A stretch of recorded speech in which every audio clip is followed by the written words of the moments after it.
Powerless, Livro 1, Autora Lauren Roberts. Sinopse do livro. Kai é um príncipe poderoso, treinado para matar. Paige é uma garota comum que sobrevive fingindo ter poderes. Quando os caminhos dos dois se encontram por acaso, eles não imaginam que serão oponentes em uma competição mágica brutal. Nem que se verão envolvidos em um romance proibido e perigoso, tão impossível quanto inevitável. Apenas os notáveis são aceitos no reino de Ilha. Os poderes diversos que possuem há décadas foram concedidos pela peste, e aqueles que nascem comuns são apenas isso, comuns. Quando o rei decretou que qualquer pessoa sem uma habilidade especial fosse perseguida e banida, Paige Grey tornou-se criminosa por destino e ladra por necessidade. Sobreviver nas favelas sem ter um poder não é simples, e Paige sabe disso melhor do que ninguém.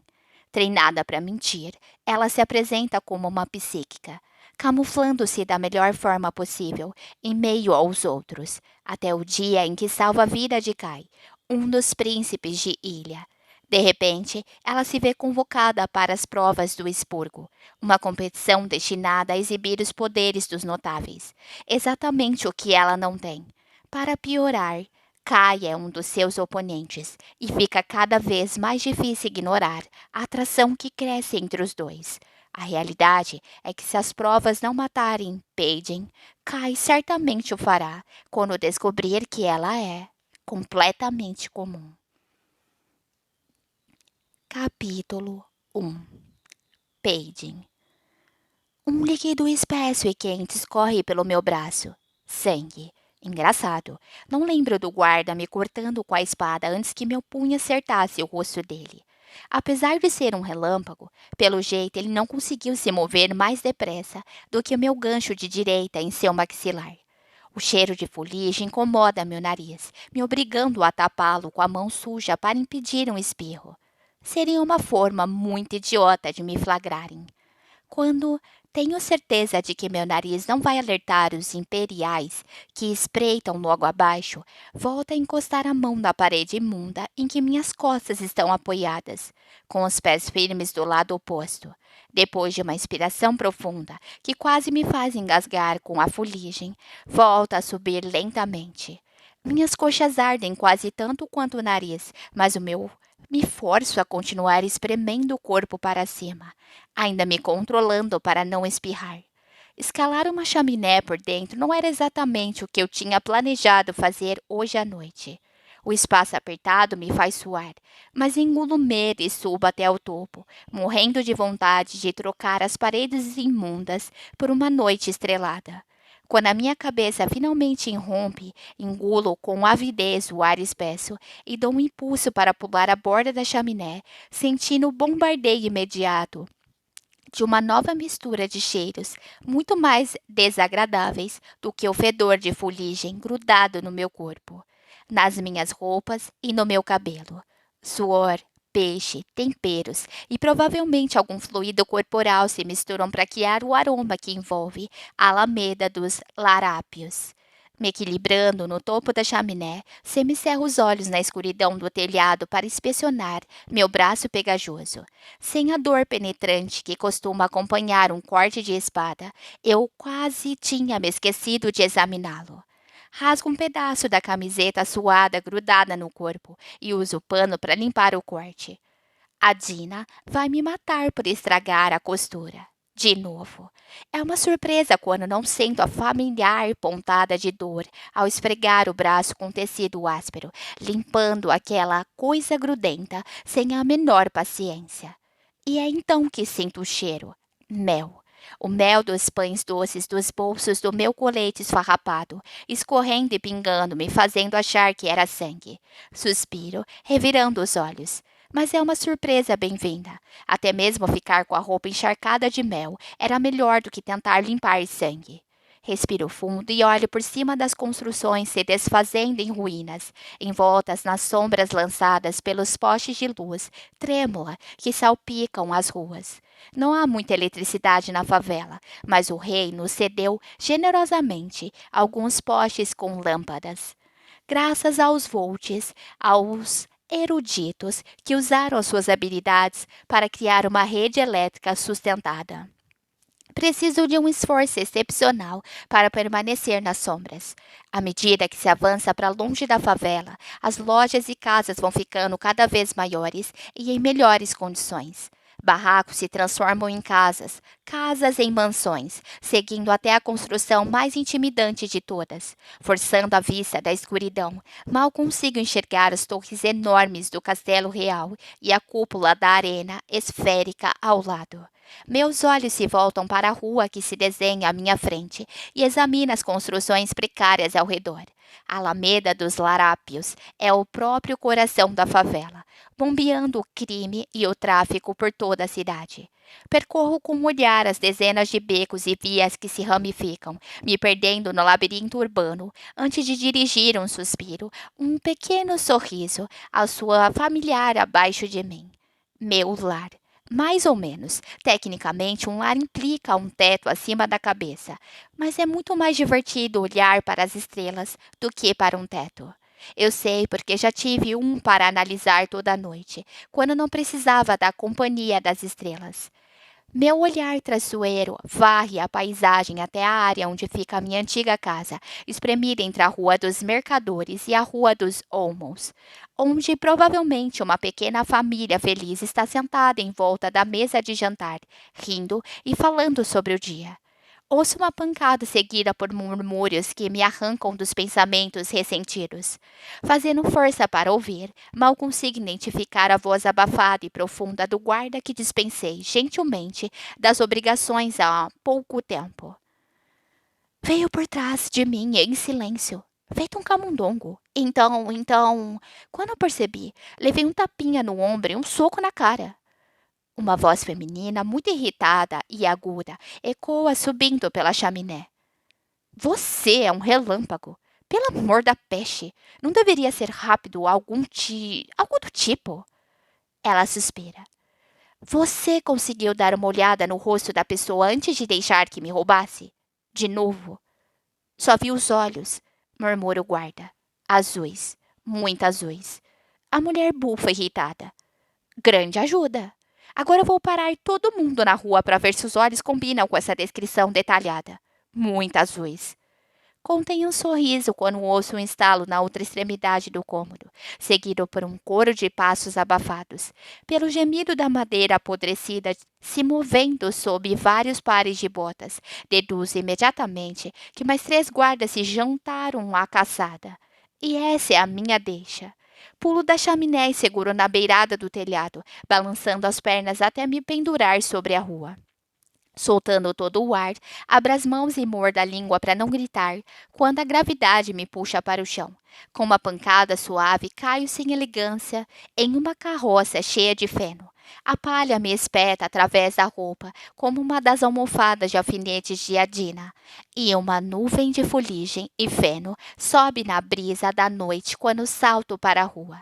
Depois do tempo gasto arrancando palha do cabelo emaranhado, começa a jornada de volta ao forte, serpenteando por entre as velhas carroças dos comerciantes deixadas na rua durante a noite, os pés dançando sobre o lixo e as bugigangas.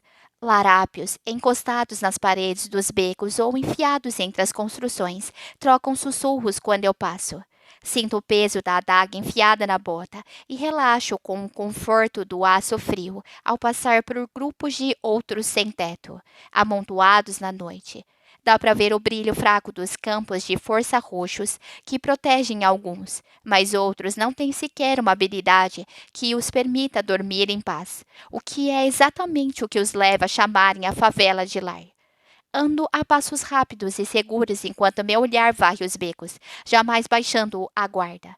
Os pobres não discriminam. Um xelim é um xelim. E esses sujeitos não se importam de atacar alguém em piores condições do que eles para ficar com a moeda.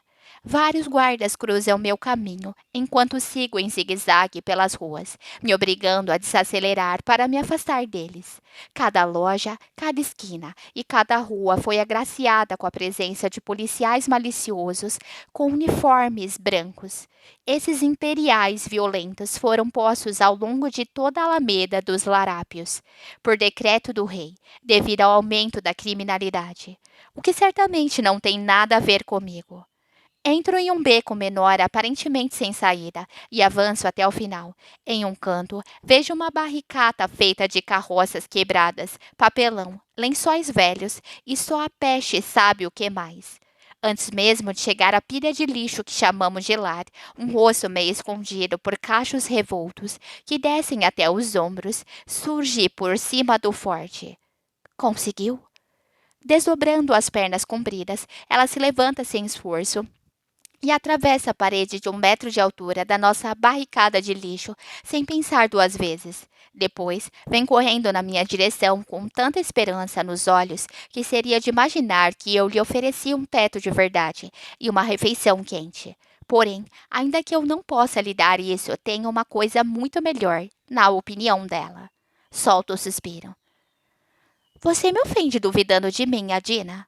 Achei que você teria um pouco mais de fé nas minhas habilidades, depois de todos esses anos. Tira a mochila das costas e pego a cera vermelha amarrotada. Não consigo conter um sorriso quando uma expressão de espanto surge no rosto de Adina.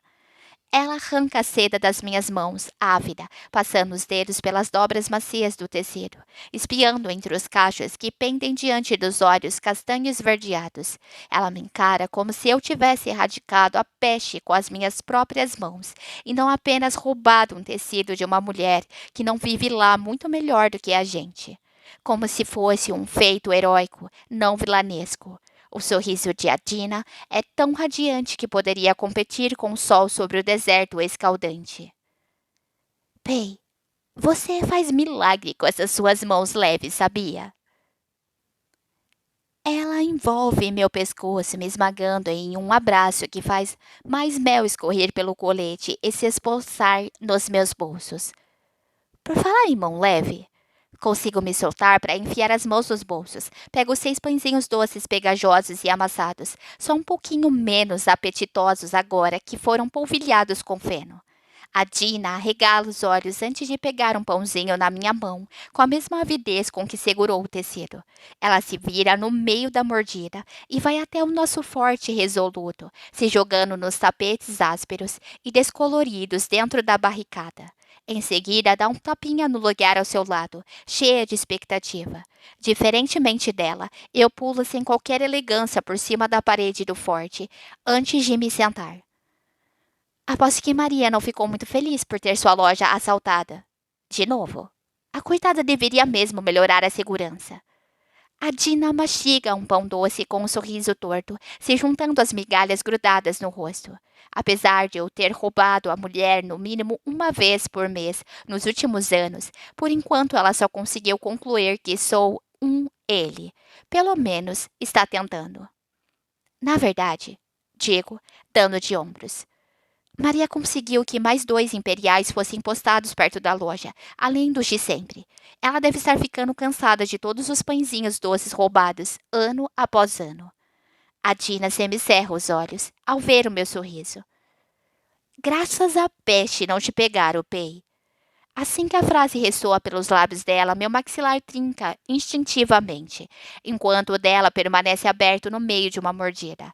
A Dina se encolhe, franzindo a testa e pigarreando. Desculpe, é mau hábito, diz. Meus dedos vão até o anel grosso no meu polegar, girando distraidamente, e consigo esboçar um sorriso fraco. Esse é um assunto que geralmente tentamos evitar. Mas é minha culpa que tenha se tornado constrangedor para começo de conversa. Tudo por causa de um momento de fraqueza pelo qual eu gostaria de não sentir tanto alívio. Você sabe que não são as palavras que me incomodam, é o significado delas. Interrompe a Dina, com um sorriso e uma imitação assustadoramente precisa da minha voz. Quase engasgo com a minha risada e o pedaço de pão doce. Está me imitando, é? Como resposta, ela dá uma mordida no pãozinho, antes de completar, de boca cheia. E não é a peste que deixa você enjoada. É o que veio depois. Minha resposta é sentir devagar, traçando com os dedos de maneira distraída a estampa gasta do tapete. Uma sensação familiar sobe a minha mão. A ideia de agradecer a peste que matou milhares de ilianos tira o meu apetite até mesmo pelos pães doces. De agradecer a algo que provocou tanta dor, tanta morte e tanta segregação. Mas tudo o que importa na sociedade agora é quem a peste não matou. O reino ficou isolado durante anos para impedir que a doença se espalhasse pelas cidades ao redor, e somente os mais fortes em ilha sobreviveram à enfermidade que alterou a genética dos seres humanos. Os rápidos ficaram extremamente velozes e os fortes ficaram imbatíveis, e os que se esgueiravam nas sombras se tornaram as sombras. Inúmeras habilidades sobrenaturais agraciadas somente aos ilianos, todas variando em força, propósito e poder. Dons concedidos como recompensa pela sobrevivência. Eles são os notáveis, são extraordinários, são excepcionais. Só. Começa Dina, cutucando seu pão doce e, por incrível que pareça, tendo que se esforçar para formar uma frase. Só toma cuidado, Bey. Se te pegarem e você não puder se livrar na lábia, eu vou ficar bem. Declaro, em um tom meio casual demais, ignorando a preocupação que me invade. É isso que eu faço, Adina. É isso que eu sempre fiz. Ela suspira, sorrindo e faz um gesto de desdém. Eu sei, você sabe se virar com os notáveis. Sinto de novo aquela onda de alívio, seguida por uma mistura de culpa e gratidão por ela me conhecer como ninguém. Porque nem todos os que sobreviveram à peste tiveram a sorte de ganhar habilidades. Não, os comuns eram apenas isso, comuns.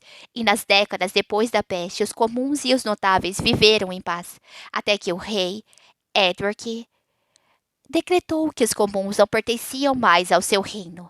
Isso foi há mais de 3 décadas, quando uma doença se espalhou pela terra. Devido ao surto do quase certamente era só uma enfermidade qualquer, os curadores do rei aproveitaram para dizer que os comuns estavam transmitindo uma doença indetectável, afirmando que era provavelmente por isso que não haviam desenvolvido habilidades extraordinárias, que o contato prolongado com eles era prejudicial para os notáveis e seus poderes, e que com o tempo os comuns levariam ao fim das habilidades que os notáveis tanto lutavam para proteger. Luto contra a vontade de revirar os olhos ao pensar nisso. Meu pai achava que era tudo conversa fiada, e eu não discordo. Mas mesmo se eu tivesse alguma prova de que o rei estava mentindo descaradamente, não é como se fossem acreditar em uma garota da favela. Mas o rei não poderia permitir que a sua sociedade notável fosse enfraquecida, ou coisa pior, por meros comuns. Para os extraordinários, a extinção não era uma possibilidade, e assim teve início o expurgo.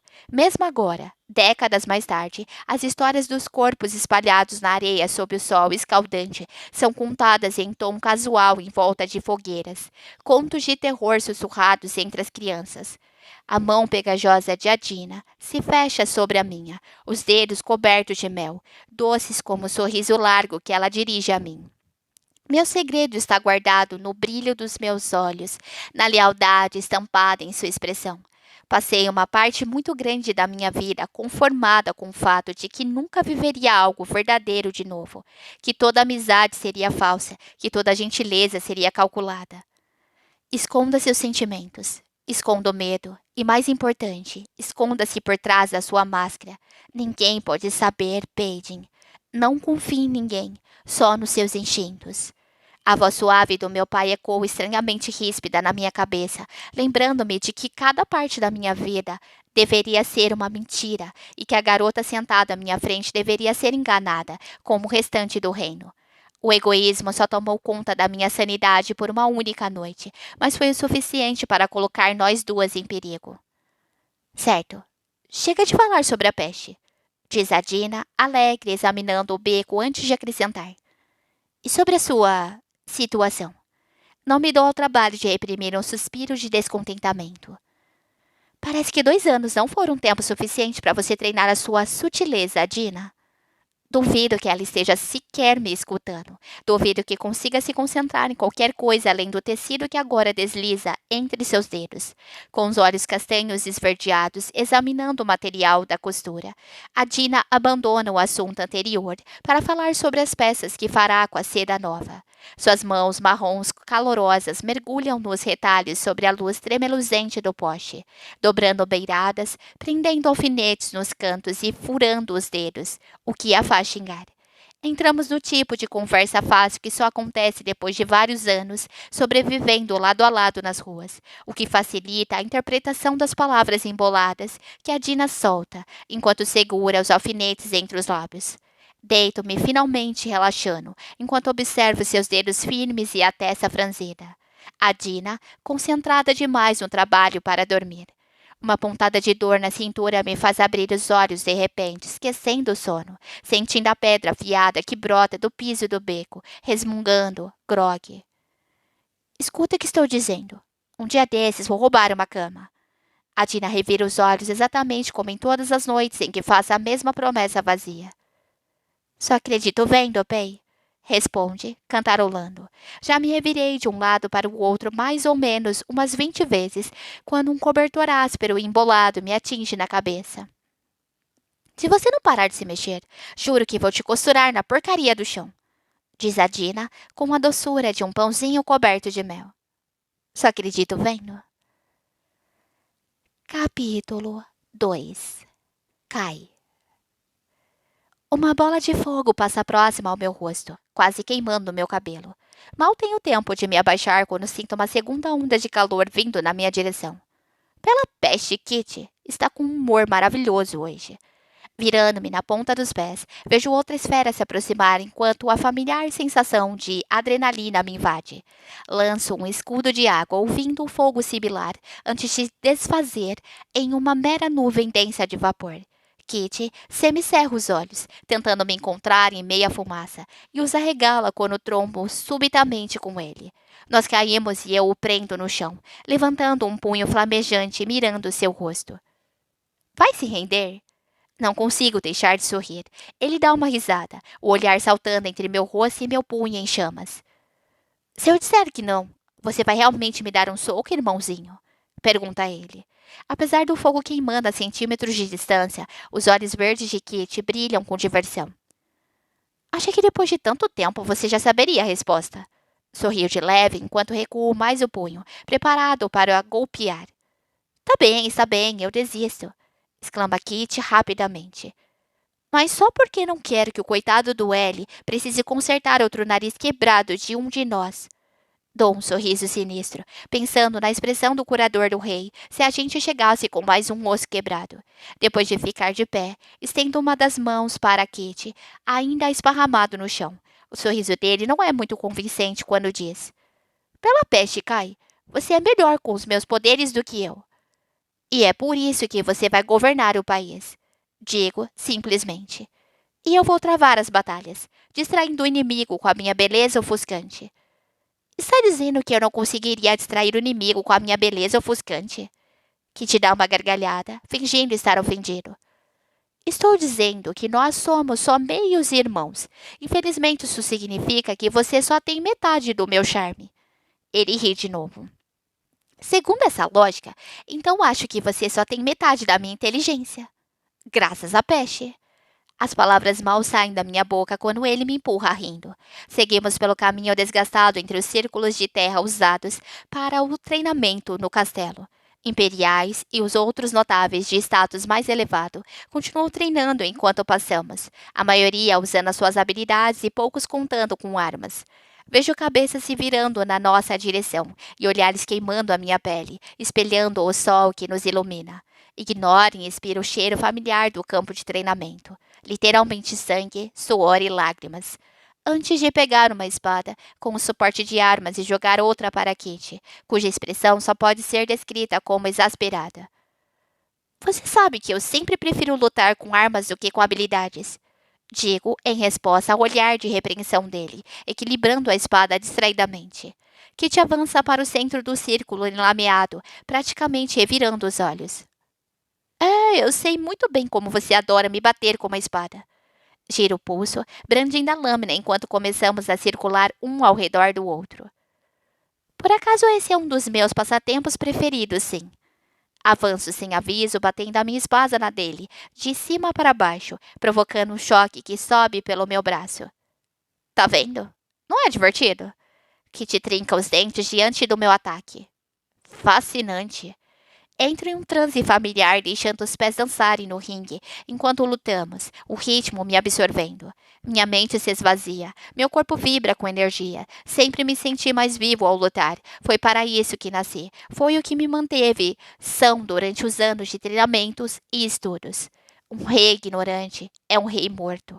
As palavras do meu pai ressoam na minha mente, sermões que ouvi depois de cada vez que reclamei das lições tediosas quando era pequeno. Mas não preciso me preocupar em ser um rei morto ou ignorante, já que não serei rei de qualquer forma. E depois de argumentar exatamente isso com meu pai, ele teve a gentileza de criar um novo ditado para mim. Um executor ignorante é um império derrotado. Encorajador. Sinto uma pontada de dor aguda no meu antebraço, me arrancando subitamente das lembranças. É melhor se concentrar, Kai.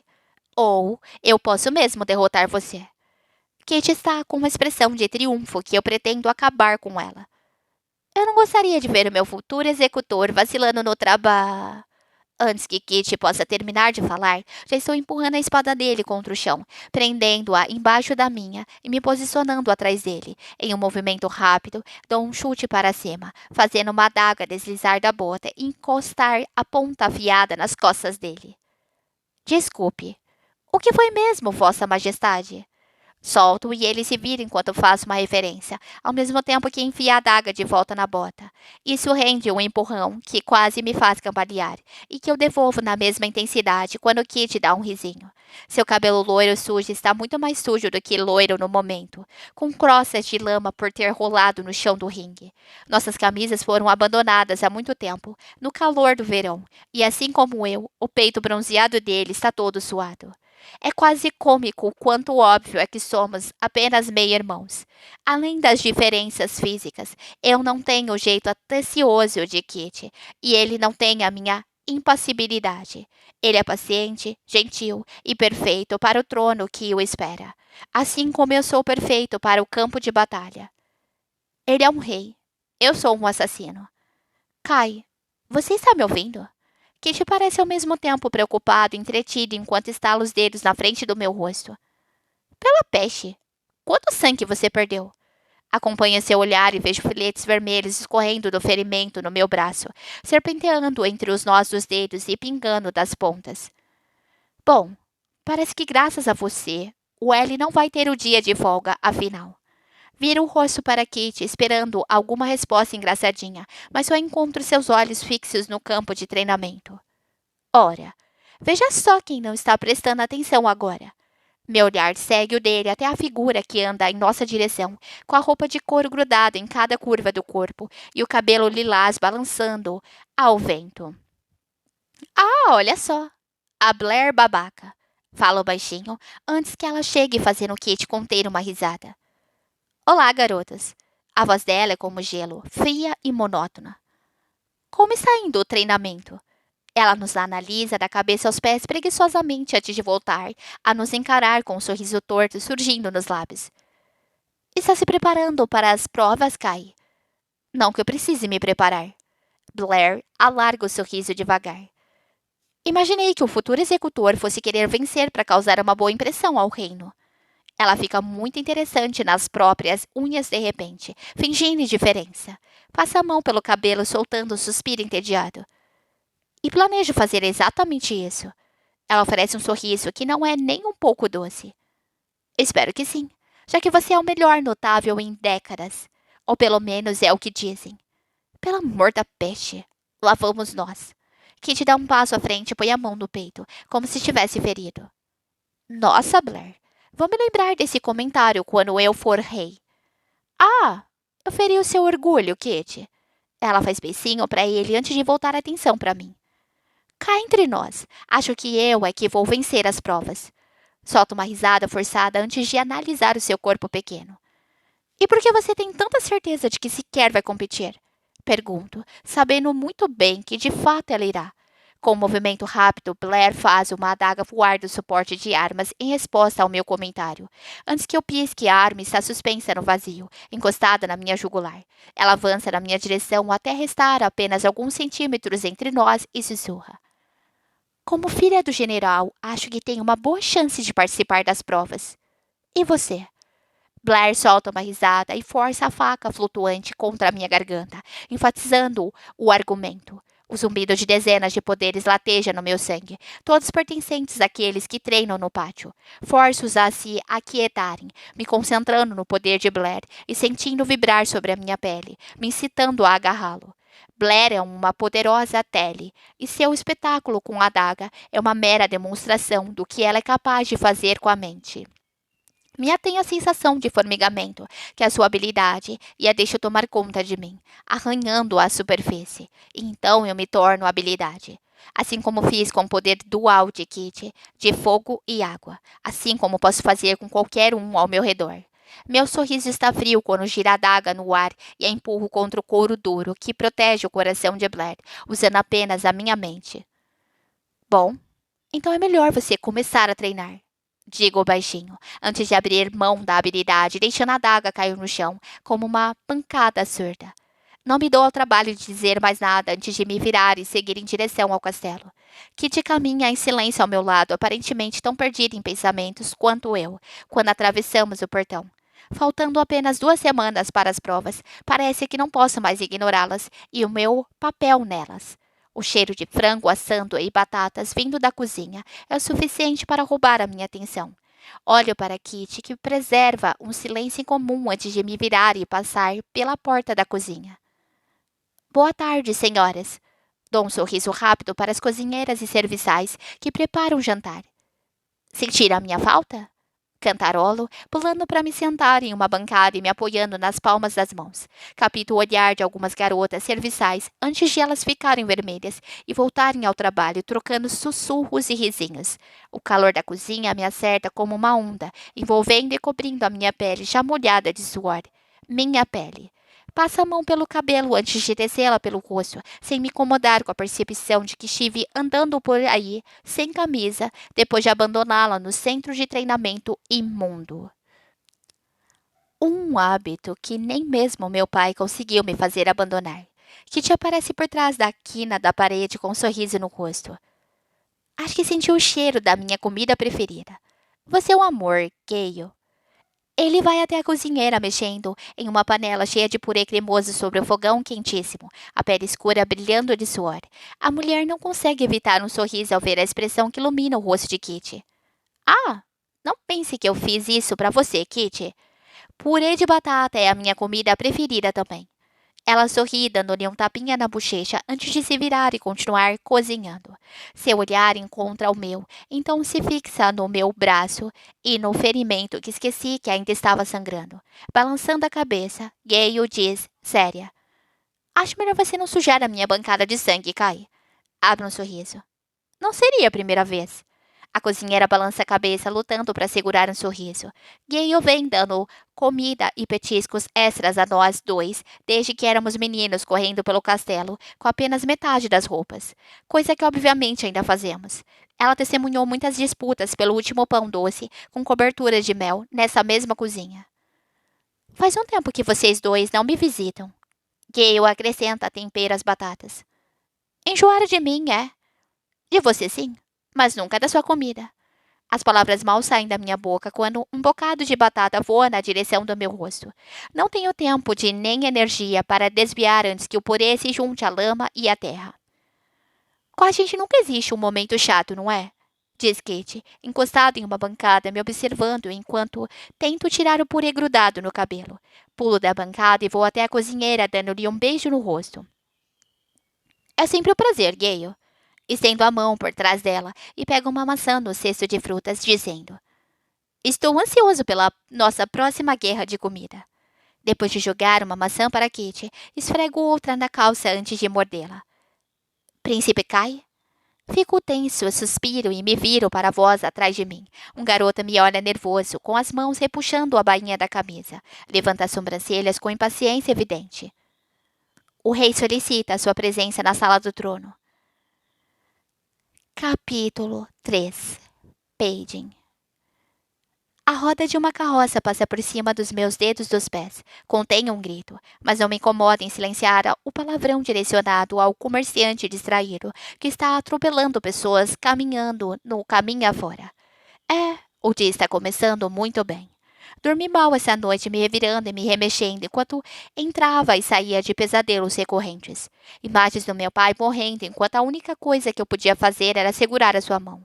Eu, subindo por uma chaminé até descobrir que o topo estava tampado com tábuas.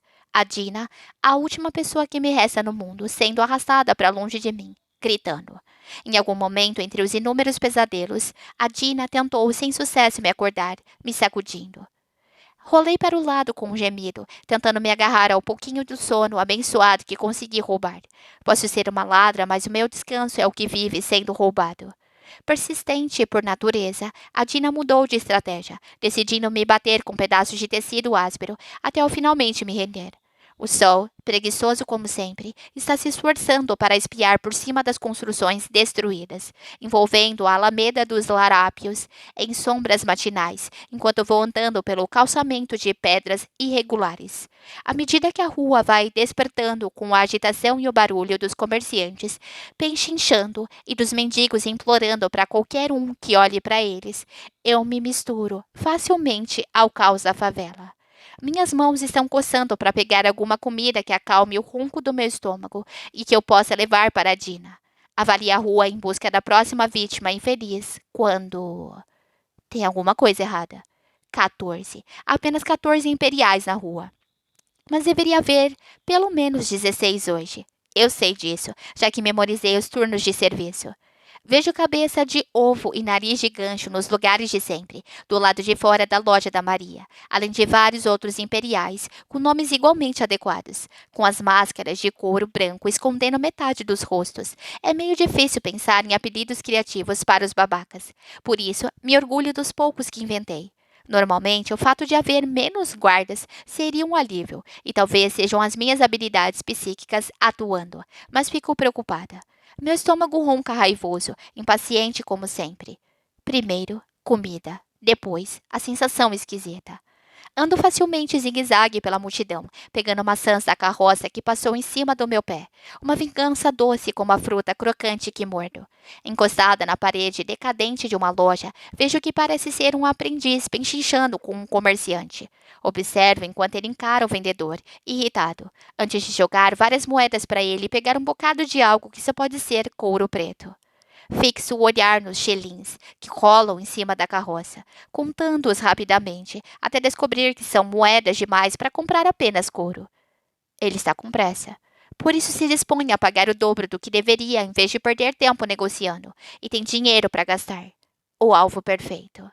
Vou para a rua seguindo o rapaz que agora abre caminho rapidamente pela multidão e puxa a tira de couro que prende meu cabelo, deixando cair pelas minhas costas em ondas prateadas, embaraçadas. Eu xingo o calor sufocante que já fez meu pescoço ficar pegajoso de suor e deixo uma mecha de cabelo cair sobre os ombros e o rosto, me transformando na própria imagem da inocência. Faço com que eles subestimem você. Faça com que não a percebam até que você queira ser vista. Faz tanto tempo que não escuto a voz do meu pai que o som suave das palavras ameaça fugir da minha memória e morrer junto com ele. Esse pensamento se dissipa quando eu e o rapaz que persigo trombamos um no outro. Cambaleio tentando segurar o aprendiz, desavisado enquanto me deixo cair, agarrando a camisa dele com uma das mãos. Enfio a outra no bolso do colete, onde eu vi pegar as moedas. Consigo sentir 6 shillings e resisto à ânsia de roubar todos antes de pegar apenas 3. A ganância não é um impulso que pode ser domado com facilidade, mas me obrigo a deixar as outras moedas, sabendo que ele provavelmente é esperto o bastante para sentir a falta do peso no bolso, se eu pegar todas. E não estou a fim de ser pega e acrescentar mais cicatrizes às minhas costas. Porém, no instante que vou tirar a mão e pedir desculpas por quase derrubar o rapaz, meus dedos ficam presos no forro do colete. Não, não é um forro. É um bolso secreto. Sinto um pedaço de pergaminho dobrado em um ímpeto que não consigo explicar nem justificar. Decido pegá-lo também. Em seguida, tiro a mão e olho timidamente para o rosto do aprendiz. Os olhos castanhos dele estão arregalados enquanto eu o encaro através dos fios de cabelo caídos no meu rosto. Simula uma expressão constrangida e rapidamente solta sua camisa. Soprando uma mecha de cabelo da frente dos olhos, recuo um passo para colocar algum espaço entre nós. Sinto muito, senhor, exclamo, me obrigando a parecer ofegante e sem graça, inofensiva. Tenho quase certeza de que sou a única pessoa em toda a ilha que consegue tropeçar no ar. Vamos lá, me subestime, me ignore. Ele passa a mão pelo cabelo encaracolado e ri. Não se preocupe, acho que você é muito talentosa, então. O rapaz está sorrindo, mas seu olhar se demora um pouco demais para o meu gosto. Então mostro um sorriso e inclina a cabeça antes de dar meia volta e sumir na rua cheia de gente. O cheiro açucarado de pão doce se espalha pela rua movimentada, enquanto passo pela loja de Maria e entro em um dos muitos becos que ramificam da Alameda dos Larápios. O bilhete roubado fica úmido de suor, apertado na palma da minha mão. O que será que está escrito nesse pedacinho de papel, para que ele precisasse ficar tão bem escondido? Vamos descobrir. Me apoio na parede de tijolos sujos, desdobro o papel e revelo um bilhete rabiscado. A reunião começa à 00h15, na Casa Branca entre a Rua dos Mercadores e a Rua dos Olmos. Traga os suprimentos. Releio as palavras confusa, enquanto meu coração acelera de ansiedade. É a minha casa. Bom, era a minha casa. Pela inclinação da letra e pelas tintas manchadas, dá para ver que quem escreveu esse bilhete estava ansioso por escondê-lo de olhares curiosos. Olhares curiosos como o meu. Muitas perguntas invadem a minha mente, uma mais confusa do que a outra. Por que, nesta terra abandonada pela peste, reuniões estão sendo feitas na minha casa? Ex-casa. Você foi embora, lembra? E uma reunião lá no meio da noite, com suprimentos. O couro. Tropeço no calçamento irregular, o que me faz voltar à realidade e perceber que estive andando esse tempo todo. Enfio o bilhete amarrotado de volta no colete com a mente ainda a mil e chego à rua agitada, agora banhada pelo sol. Balança a cabeça tentando afastar os pensamentos, enquanto abro caminho pela confusão de pessoas negociando, fofocando e xingando. De novo perambulando no meio das carroças dos mercadores, entro no ritmo familiar que é a minha ocupação honesta. O roubo. Minha mente vagueia enquanto opero, o que me permite pensar em Adina e me perguntar se ela está tendo alguma sorte vendendo suas roupas na outra ponta da rua. Eu roubo, ela costura. Essa tem sido a nossa vida nos últimos 5 anos. Eu mal tinha feito 13 anos, estava sozinha no mundo, quando eu e a Dina literalmente nos esbarramos. Bom, ela passou direto por mim, na verdade. Jamais vou esquecer a expressão do Imperial correndo atrás dela, gritando alguma coisa sobre bolinhos roubados. E sem pensar 2 vezes, fui atrás. Assim que vi o guarda caindo de cara no chão, comecei a seguir a garota magricela de cabelos encaracolados que cruzou o meu caminho. Naquele dia nasceu uma aliança desconfortável, uma que deveria ter permanecido assim. Estendo a mão para pegar uma torange gorda, mas congelo quando ouço um grito arrepiante cortar o túmulo na alameda. Olho em volta, me esquecendo da fruta e examinando a multidão para ver de onde veio o barulho. Meu olhar passa por muita gente antes de encontrar uma figura pequena, encolhida e apertada contra um poste de madeira manchado de vermelho no centro da rua.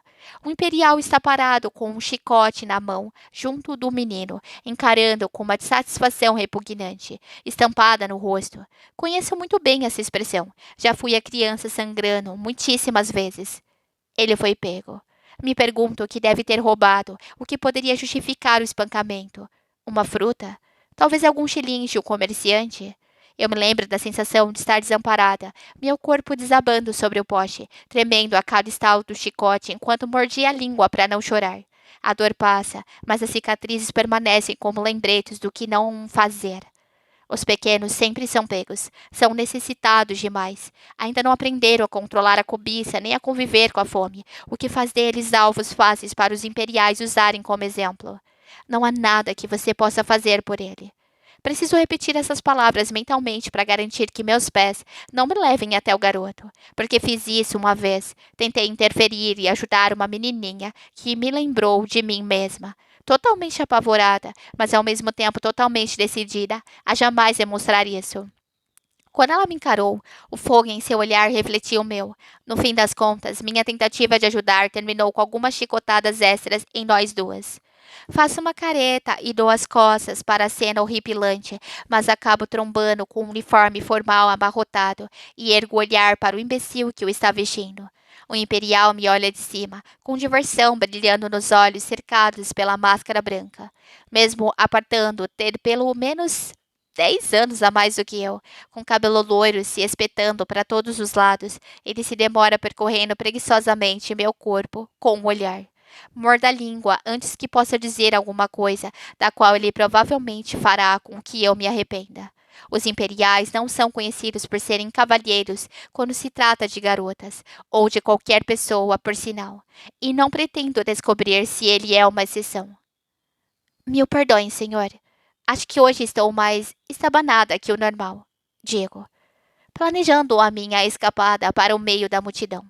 A mão úmida do imperial envolve a minha cintura e me faz girar de volta. Concentro cada molécula de força em ignorar o instinto de luta que implora para eu lhe dar uma joelhada na virilha e bater com a cabeça dele nas pedras do calçamento. Por que a pressa? O sorriso cheio de dentes e os olhos pretos dele provocam um arrepio na minha espinha, e o fedor horrível de álcool no seu hálito só faz aumentar a minha inquietação. Sorri e me obrigo a ser educada enquanto me solto. Estou tentando resolver umas coisas antes que a feira fique cheia demais. Só isso. Hum, resmunga ele e me espia com ceticismo. Diga, qual é o seu poder, garota? Luto contra a ânsia de tensionar meu corpo enquanto ele continua rindo. Por decreto do rei, devo interrogar qualquer pessoa que eu sinta que deve ser interrogada. Ele adora estar no controle, ter poder. Sou uma trivial, digo, simplesmente declarando a minha posição na estratificação social dos notáveis para provar que represento pouca ameaça e não sou uma fonte de preocupação para ele. Psíquica. Olhe em seus olhos sombrios enquanto digo isso, desejando que seu coração sombrio acredite em mim. É mesmo? Eu nunca conheci uma psíquica. O imperial dá um sorriso sinistro e um passo na minha direção, baixando a cabeça e soltando um bafo de álcool no meu rosto. Prove, então. Estou ficando bem cansada dessas exigências. Encaro o imperial me recusando a lhe dar a satisfação de achar que estou preocupada, ainda que a minha pulsação acelerada prove o contrário. Estou sentindo raiva, arrependimento, vindo de você. O senhor acabou de se separar da sua esposa. Bom, na verdade, ela o abandonou. A expressão de choque no rosto dele provoca um pequeno sorriso nos meus lábios. E se quiser que eu seja específica, já que, bom, pediu que eu provasse, ela abandonou porque o senhor... Paro no meio da frase, fechando os olhos com força e apertando os dedos nas têmporas, forçando uma apresentação convincente. O senhor a traiu? Espere, estou captando outra coisa. Dou uma espiada no rosto dele, agora vermelho de fúria, enquanto continuo esfregando as têmporas. O senhor... O senhor quer que ela volte, mas ela não quer. Já estou preparando para o tapa antes de sentir ardência no rosto. O sangue voa da minha boca e eu mantenho a cabeça virada para longe, enquanto ele rosna, o rosto próximo ao meu. Você é uma bruxa maldita, isso sim. Saia da minha frente, trivial. Dou meia volta e sorrio, com sangue enchendo a minha boca e pingando do queixo. Em seguida, me forço a cambalear de costas para esbarrar em uma carroça e pego um pedaço do tecido pendurado na borda. Viro-me rapidamente, apertando o pano contra o peito, enquanto rasgo parte dele com os dentes para limpar o sangue da boca e do queixo. Vou usar parte do tecido como lenço e levar a sobra para a Dena. 2 coelhos com uma cajadada só. Enfiando o restante do tecido dentro da mochila, agora cheia de comida, moedas e outras coisas roubadas, volto para o forte, o tempo todo repassando mentalmente os últimos 5 minutos. Não foi difícil decifrar o imperial, e assim que o fiz, soube que ele me daria um tapa e me mandaria embora. Não foi a primeira vez que deixei isso acontecer, e provar as minhas habilidades psíquicas não foi nem um pouco difícil, considerando que as evidências estavam praticamente estampadas na testa do sujeito. A fina linha bronzeada no dedo anelar vazio foi a minha primeira pista de que ele já fora casado. Em seguida, notei que ele tinha passado a aliança para outra mão, em vez de vendê-la, revelando que ele ainda gosta da ex-mulher e que provavelmente ainda sente a falta dela.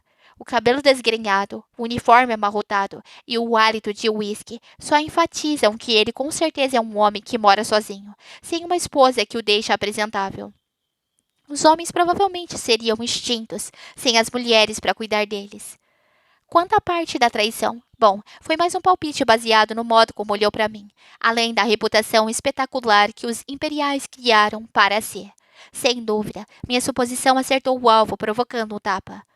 O sol do meio-dia me golpeou enquanto volto ao forte para almoçar com a Dina, como sempre.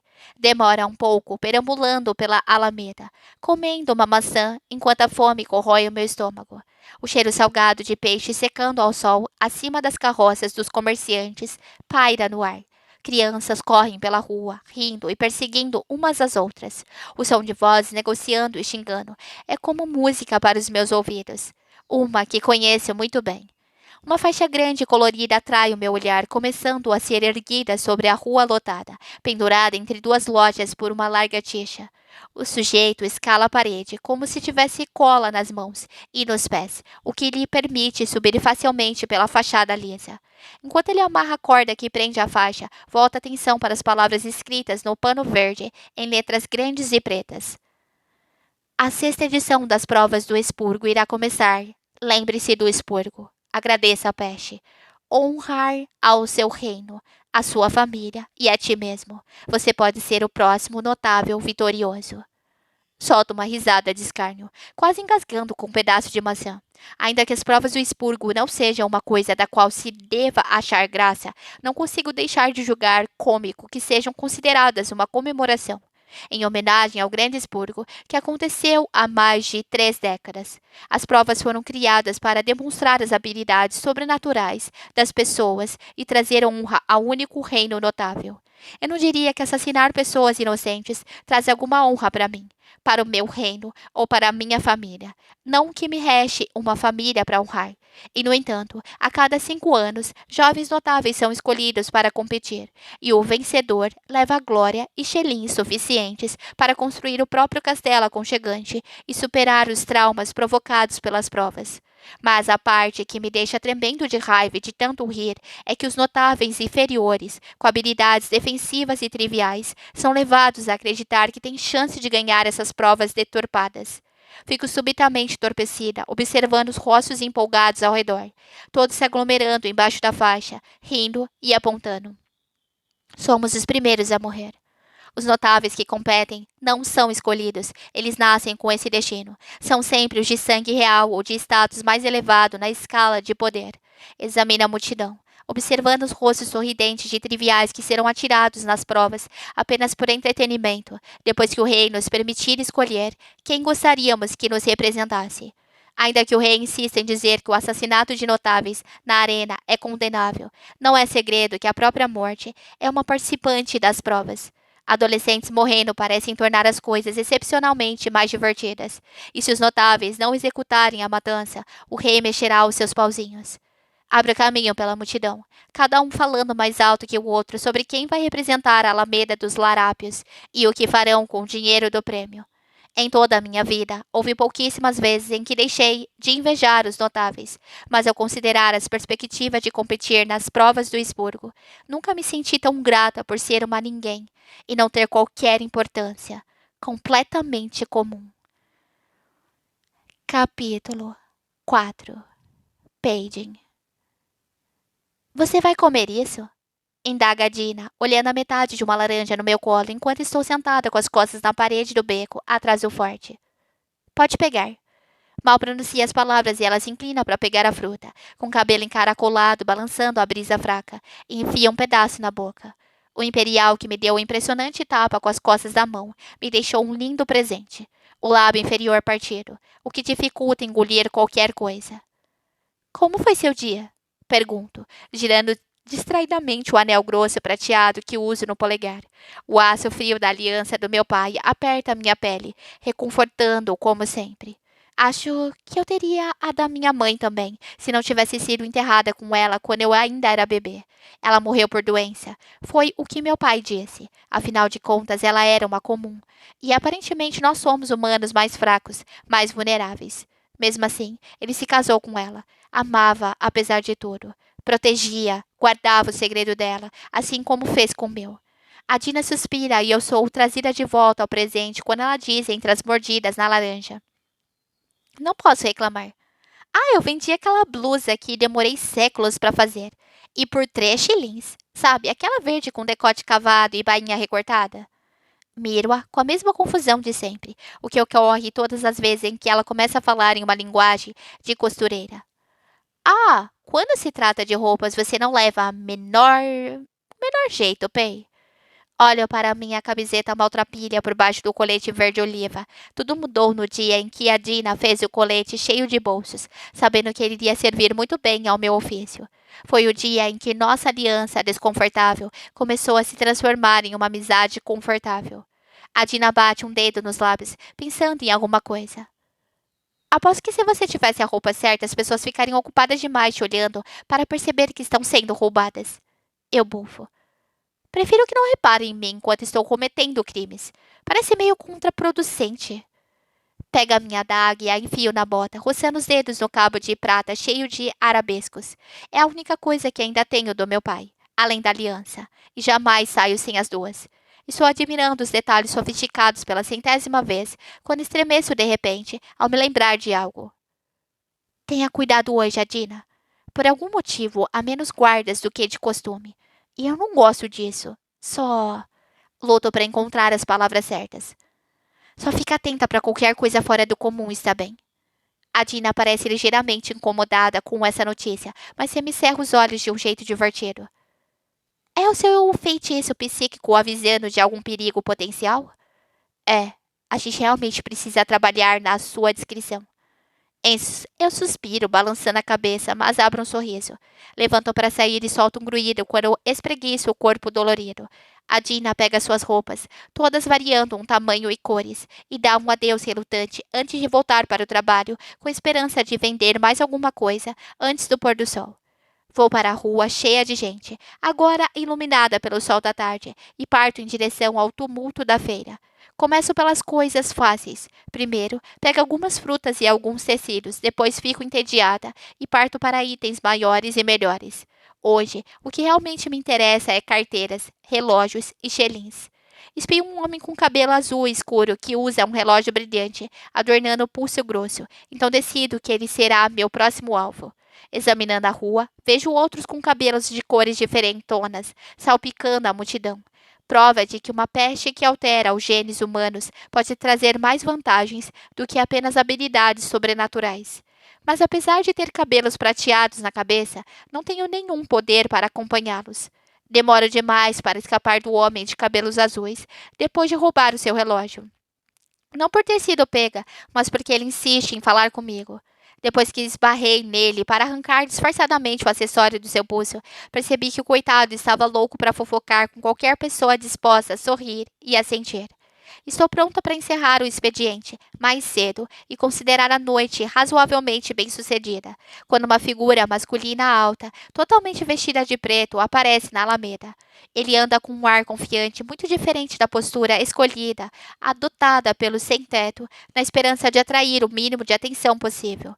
Mas esse homem? Com esse homem é difícil desviar os olhos. Ele usa uma camisa preta enfiada em uma calça apertada da mesma cor, ajustada por um cinto simples. O colarinho está desabotoado até a metade, a brisa expondo parte do peito queimado pelo sol. De longe, não consigo discernir as feições, mas vejo o cabelo totalmente preto caindo da testa em ondas bagunçadas. Com a mão nos bolsos, ele caminha a passos largos mais para dentro da feira, parecendo tranquilo e seguro de si. Ele não é daqui. Dá para ver pelo modo como olha em volta, parecendo absorver todos os detalhes. Provavelmente é um ofensivo, um notável de status mais elevado ou sangue nobre que raramente põe os pés na favela. Pelo jeito de andar e pelo brilho dos sapatos, percebo que deve estar carregando mais do que uns míseros xelins. Semicerro os olhos, tentando adivinhar onde ele deve guardar o dinheiro. Ali.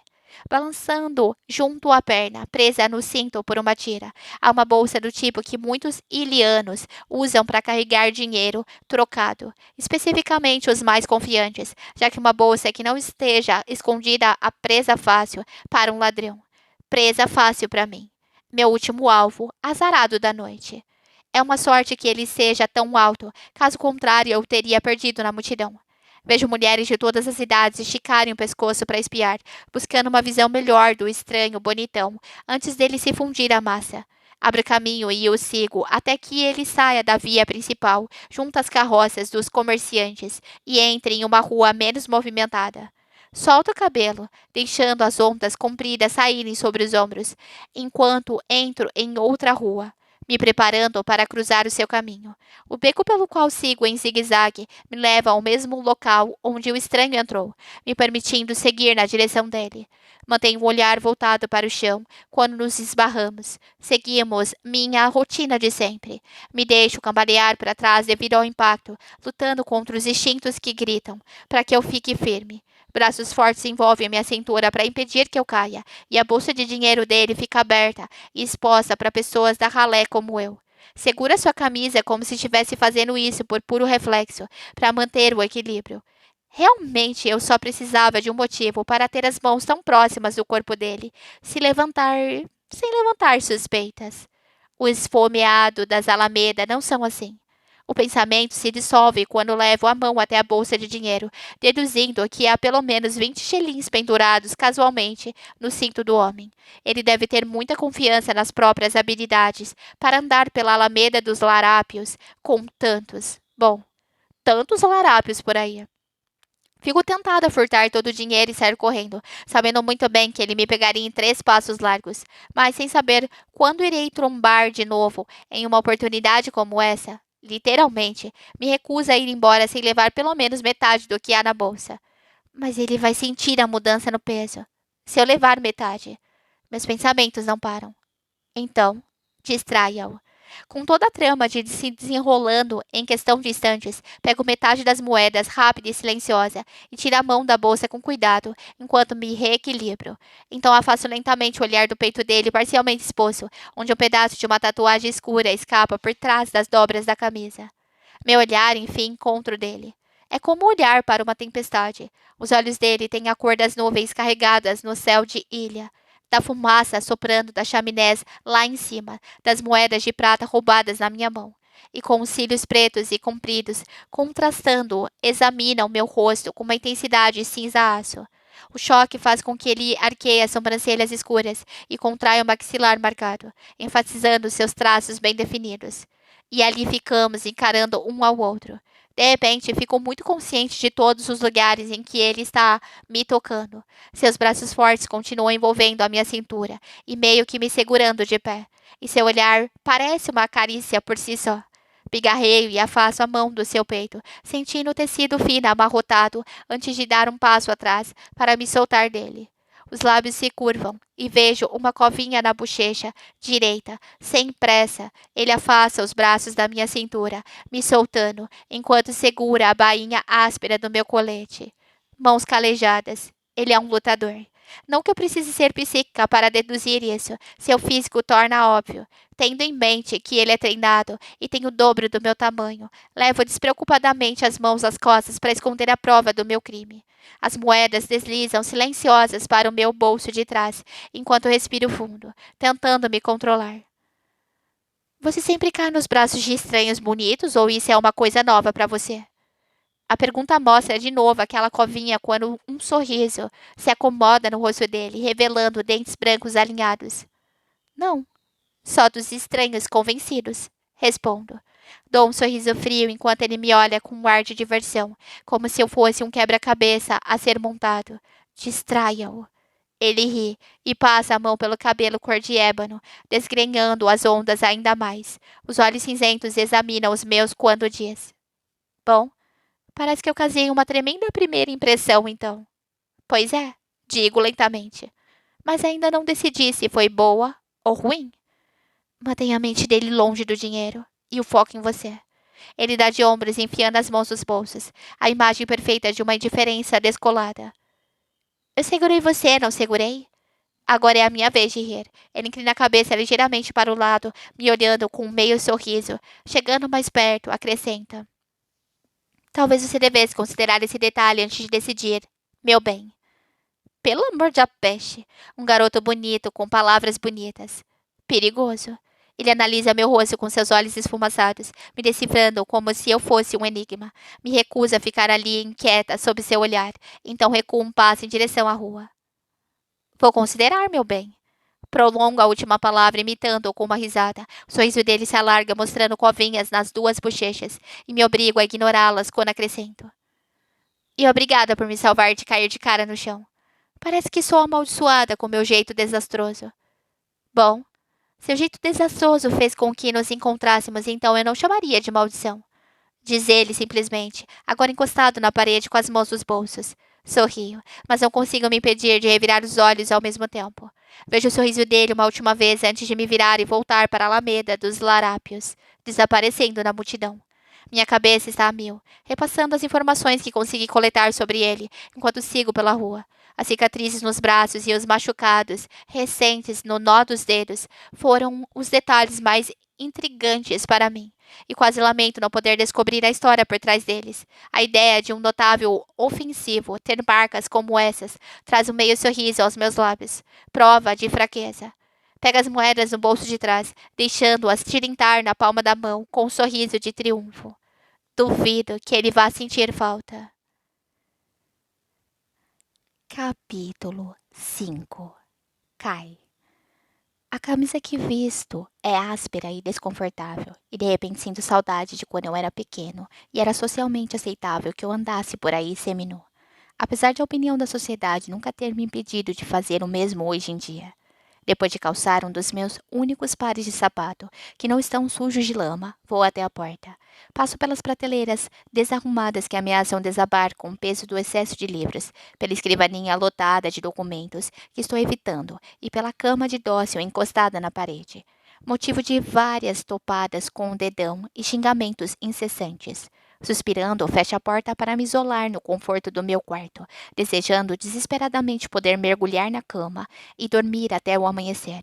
Infelizmente, o dever me chama e é melhor não deixá-lo esperando. Enfio as mãos nos bolsos enquanto ando pelos corredores brancos que levam à sala do trono. O sol de fim de tarde ilumina as janelas, fazendo as pinturas ornamentadas nas paredes brilharem à luz dourada. Cedo demais para o meu gosto. Viro no final de um corredor e chego, assentindo para os guardas parados do lado de fora das pesadas portas duplas, que empurro. Ah, cai. Já estava na hora. A voz grave do meu pai ecoa na imensidão da sala do trono. As paredes são decoradas por janelas enormes, com cortinas de seda verde escura, a cor do rei de Ilha, acompanhadas dos relevos que se arrastam parede acima e chegam ao teto. No momento, há uma longa mesa de madeira no centro do piso de mármore pólido, onde o rei ocupa o assento da cabeceira. Ainda bem que você vestiu uma camisa, diz ele, suspirando, mas vejo a sombra de um sorriso em seus olhos. Pensei em dizer ao serviçal para acrescentar esse detalhe à mensagem que lhe entreguei. Ah, não se preocupa, pai. Não vou cometer o erro de aparecer na sala do trono sem camisa. De novo. Memoriza a sugestão de outro sorriso no rosto dele, sem saber quando irei ver isso de novo, quando será a próxima vez que eu o merecerei. Ele é um homem brutal, um robusto forte, tanto física quanto mentalmente. É sério, teimoso e inflexível, de modo que vê-lo oferecer até mesmo um sorriso de soslaio me faz retribuir a gentileza involuntariamente. Nossa dinâmica sempre foi difícil, para dizer o mínimo, mas em momentos assim é mais fácil ignorar nosso passado desagradável. Ele pigarreia, limpando a garganta e dispersando qualquer emoção aparente. E aí está o pai com o qual estou acostumado. Tenho uma missão para você, como futuro executor. Eu vivo para servir. Respondo categoricamente. Eu vivo para matar. Minha vida significa o fim da vida de outra pessoa. As missões que os executores recebem não são nem um pouco heróicas. Já recebi várias no decorrer dos anos, todas como parte do meu treinamento para me tornar um carrasco, comandante de exércitos e mão do rei. Tudo, desde estratégias de batalha e execuções até interrogatórios e tortura. Está no copo da minha futura ocupação. São vislumbres do meu futuro brilhante. Meus informantes ficaram sabendo de uma família que abriga um comum perto da Alameda dos Larápios. Continua meu pai, parecendo ligeiramente entediado. Preciso que você investigue e erradique o problema. Erradicar significa executar. Depois do expurgo, quando os comuns foram banidos para o deserto escaldante para proteger ilha da doença deles, qualquer comum encontrado no reino deve ser executado por decreto. Há 3 décadas, o rei ofereceu a eles a chance de sobreviver caso conseguissem atravessar o deserto e chegar às cidades de Dor e Tando, do outro lado, onde não causariam mal algum. Mas a misericórdia do monarca durou apenas o dia do expurgo, e agora eu distribuo a morte em seu nome. Claro, digo, passando a mão pelo cabelo e pelo maxilar trincado, ato que não passa despercebido. Cai. Ele me olha quase com gentileza. Não vejo essas expressões desde que eu era pequeno, e mesmo naquela época, era uma raridade reservada para as poucas vezes em que eu o agradava durante os treinamentos. Ninguém inveja o trabalho do executor. É brutal, é sangrento, mas a peste deu a você um dom raro. Suas habilidades como portador é muito poderosa, e um dia seus serviços serão valorizados neste reino. Ele faz uma pausa antes de acrescentar. Eu me certifiquei disso. Ele de fato se certificou. Treinar tem sido tudo o que eu faço, todo o meu propósito. Em vez de ter uma única habilidade para manifestar e dominar, passei anos aprendendo a controlar diversas, mas o meu corpo se adaptou tanto quanto as minhas habilidades, me transformando em uma arma.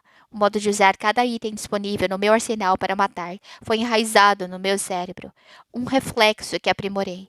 Mas não posso levar todo o crédito. Não foi o rei que fez de mim o que sou hoje. Foi o rei que assumiu a tarefa de ajudar no meu treinamento físico e mental. Depois de descobrir meus pontos fracos, garantiu que eles fossem erradicados.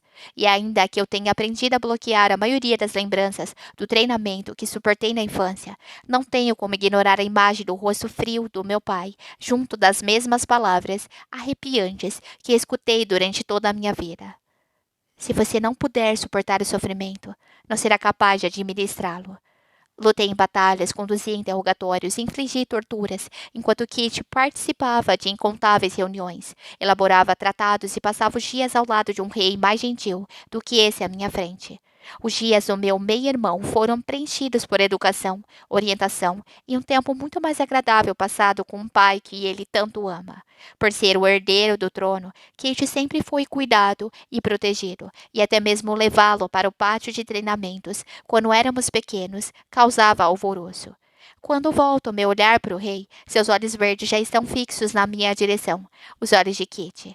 Quando a primeira esposa do meu pai morreu dando à luz o seu filho, ele se casou com a filha de um conselheiro de confiança. Não foi surpresa que ele logo tenha se apaixonado pelo jeito cuidadoso e gentil da minha mãe, por sua coragem e sua beleza. Eu me pareço com ela. Tenho os mesmos cabelos escuros e os olhos claros. Já Kit se parece com meu pai, e ambos são loiros de olhos verdes. Esvaziamente guardando as lembranças do passado até a próxima vez em que me permitirei alcançá-las de novo. Minha voz sai monótona quando finalmente pergunto. Quando devo ir? Essas palavras despertam uma memória de quando eu as disse antes da minha primeira missão e me lembro de como parti ingênuo.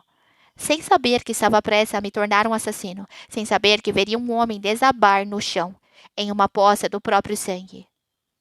Ao amanhecer. O amanhecer chega cedo demais. Antes que eu me dê conta, já estou indo para o estábulo. O celeiro grande e branco projeta uma sombra ainda maior ao sol da manhã. Cada parede tem uma fileira de baias onde os cavalos mordiscam o feno, me espiando com curiosidade. Encaro os 2 imperiais parados à esquerda, acompanhados por 3 cavalos selados para a viagem. Trinco os dentes. O rei tirou 2 guardas que estavam de serviço na Alameda dos Larápios como precaução, ainda que seja mais do que capaz de cuidar disso sozinho. Mas parece que da noite para o dia, meu pai ficou subitamente preocupado com meu bem-estar. Levou apenas 19 anos e o fato de que agora tenho algum valor para ele. Balanço a cabeça e monto no cavalo mais próximo, engolindo o orgulho com uma admissão de que é sensato ter imperiais comigo para o caso de um banimento. A viagem até Alameda é longa e passamos todo o caminho em silêncio. As ruas vão, aos poucos, se transformando em barracos à medida que adentramos a cidade. Eu consigo sentir o cheiro da larga rua da feira antes de alcançá-la. O odor familiar de peixe, fumaça e outros mistérios me dá as boas-vindas quando entramos na Alameda dos Larápios. O eco dos cascos dos cavalos batendo nas pedras irregulares do calçamento ricocheteia nas paredes das lojas decadentes que ladeiam a rua. Alguns madrugadores no nosso caminho saem correndo, abrindo espaço para passarmos enquanto apontam e sussurram. Viramos à esquerda em uma rua menor e seguimos até um pequeno barraco de madeira. Salto do cavalo sem hesitar e ponho as rédeas na mão enluvada de um guarda, deixando que ele cuide do animal. Se precisam estar aqui, que pelo menos sejam úteis para mim. Vou até o barraco tirando uma das mãos do bolso para bater a porta. Ouço uma pancada do lado de dentro, seguida pelo som de passos pesados e depois da porta se abrindo, rangendo nas dobradiças enferrujadas. Um homem enorme, corpulento, com barba grossa e cabelo ainda mais grosso, olha para a cena diante dele. Fico surpresa ao ver que ele consegue passar pelo portal. Ele arregala os olhos azuis sob as sobrancelhas fartas quando vê com os dois imperiais que agora assumem suas posições. Príncipe Kai? O sujeito parece atônito e afobado ao mesmo tempo. Oi, que honra! A voz cheia de animação falsa ressoa na rua, provavelmente acordando os vizinhos, enquanto o homem estende a mão em um cumprimento. Seu aperto é firme e caloso, como o meu. Nathan, certo? Quando ele confirma, eu continuo. Eu tenho algumas perguntas para fazer a você sobre um comum encontrado aqui na Alameda. Tenho certeza de que isso não será um problema.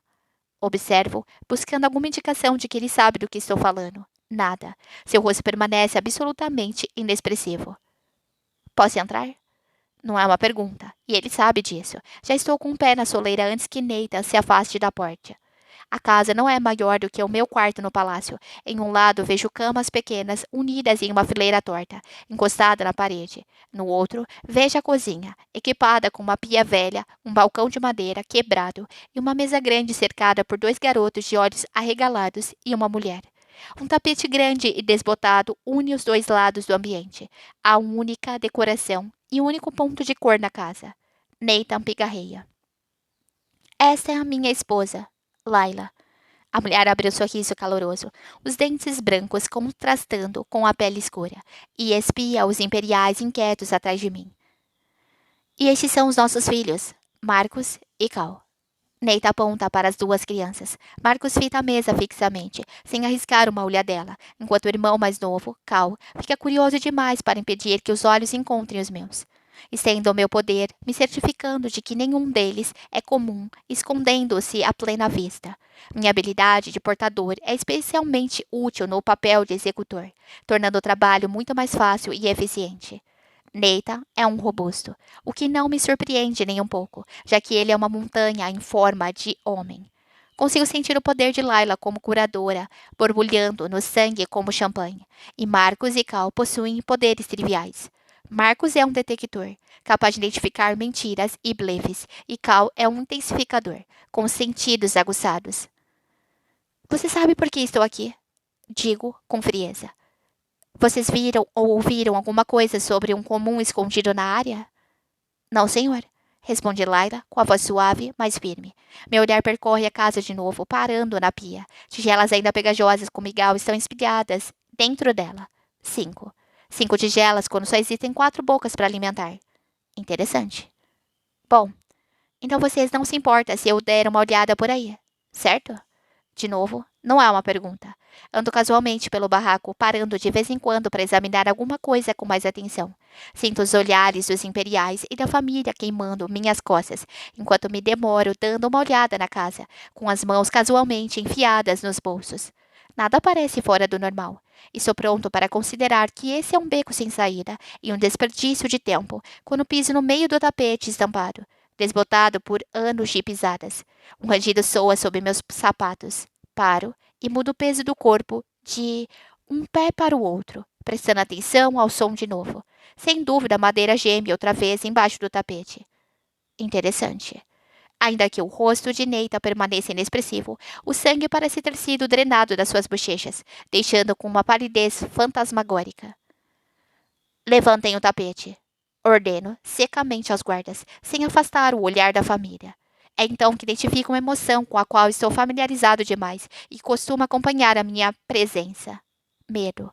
Quando o tapete é enrolado, vejo a silhueta de um alçapão, fundindo-se de uma forma quase imperceptível com as outras tábuas sujas do piso. A pancada. Foi isso que eu vi se fechando quando estava lá fora. Um soluço escapa de Laila quando me ajoelho e abre a tampa, revelando o espaço apertado e escuro abaixo. Ali, espremida em um canto e abraçando os joelhos, há uma menininha sentada. Quando ela me encara, o fogo em seus olhos combina com o ruivo intenso dos seus cabelos compridos. Pela peste, ela é tão pequena. A menina deve ter no máximo 8 anos, mas não resiste quando estendo a mão e a tiro da caixa úmida. Coloco-a no chão, de onde ela me encara com um ar de desafio, sem qualquer traço de medo no rostinho sardento. Tento sentir qualquer tipo de poder vindo dela, só para garantir. Nada, não há nada de extraordinário nessa menina. Porque ela é comum. Soluços de choro começam a preencher o cômodo. Não, não, não, não. Os gritos trêmulos de Laila ecoam nas paredes. O senhor não pode levá-la. Não pode. Ela é minha filha, por favor.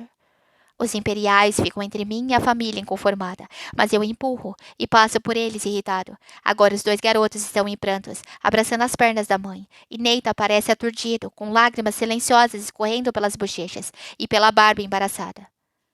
Se acalmem e me digam de onde ela veio e há quanto tempo vocês a estão escondendo. Minha voz sai grave e séria, atravessando o caos. A menina parada diante de mim não se parece nem um pouco com o resto da família, com as suas sardas e cabelo cor de fogo. Para não mencionar que Neita e Laila são notáveis, o que significa que os dois jamais poderiam ter uma filha comum. Ela. Ela está aqui há 3 anos. A voz de Laila falha, com soluços sacudindo seu corpo pequeno. Nós a achamos na rua, por isso ficamos com ela. A gente queria uma menina. Eu não podia mais ter filhos. Ela deixa o resto da frase no ar, enxugando o rosto. Sou uma das poucas curadoras na favela e ela parecia saudável e forte. Então, quando nos encontramos, Abigail, nós finalmente podemos ter a nossa menininha. Abigail. Eu gostaria de não saber. Gostaria de não ter de acrescentar mais um nome à lista interminável de pessoas que tiveram a infelicidade de atravessar o meu caminho. Que tiveram a infelicidade de atravessar o caminho do rei. Dou um suspiro. Lá vamos nós. Vocês conhecem a lei. Mas pranto preenche o cômodo, me obrigando a levar a voz. Por decreto do rei, todos os comuns devem ser executados, e qualquer um que esteja abrigando comuns deve ser banido para o deserto escaldante. Estou no meio do discurso, que já proferi dezenas de vezes, quando Neita se joga contra mim. O olhar vazio de apenas alguns instantes atrás sumiu, substituído por um ódio que contorce o seu rosto em fúria. Ele me ataca pelo tórax e me joga contra a parede, tirando o ar dos meus pulmões e batendo a minha cabeça na madeira dura. Amanhã, isso vai doer feito a peste. Ouço um grito brotar da garganta de Laila, um som que parece distante, misturando-se aos passos pesados dos imperiais que correm para intervir. Não! Grito, me esquivando de um soco direcionado ao meu nariz, e os guardas param confusos. Eu cuido dele. Neita dá outro soco tentando quebrar o meu maxilar. Desvio o rosto a tempo de ver o seu punho acertar a parede de madeira, onde a minha cabeça estava fazendo lascas voarem quando a sua mão a atravessa. Meus instintos de luta assumem o controle, e nem me incomodo em canalizar o poder de Neita. Com o punho dele, ainda enterrado na parede, passo por baixo do braço, estendido, e puxo seu pulso, torcendo seu braço às costas e apertando embaixo da omoplata esquerda. Neita solta um grunhido antes de dar um chute para trás. Com força, atingindo meu joelho, a dor sobe pela minha perna, enquanto ele gira, soltando-se e levanta o punho com sua força sobrenatural. Ignorando a dor, eu me abaixo e giro a perna em um círculo amplo, acertando os tornozelos do Neita e fazendo-o cair esparramado de costas. Fico em cima dele, prendendo seus braços com os joelhos, enquanto finalmente deixo a sua força de robusto abrir caminho até a superfície, sabendo que não conseguirei mantê-lo no chão sem usar o poder dele contra ele mesmo. Neita tenta se soltar, mostrando os dentes. Calhe a boca e me escute, digo ofegante. Nós podemos fazer isso do modo fácil ou do modo difícil, e pessoalmente, eu prefiro o fácil. Nathan berra com uma expressão de angústia nos olhos, tentando me tirar de cima dele. Ela é minha filha. Bom, claramente você não tem consideração pelos meus sentimentos, porque está escolhendo o modo difícil. Suspiro. Recuo o punho e o acerto no queixo, empurrando a sua cabeça para o lado e atordoando-o por tempo suficiente para lhe deixar que eu fale. Se você não cooperar, nem mesmo a sua mulher vai ter habilidade para curar o seu corpo quando eu terminar. Então, sugiro que me agradeça por não matar você aqui, na frente da sua família, e que faça exatamente o que eu disser.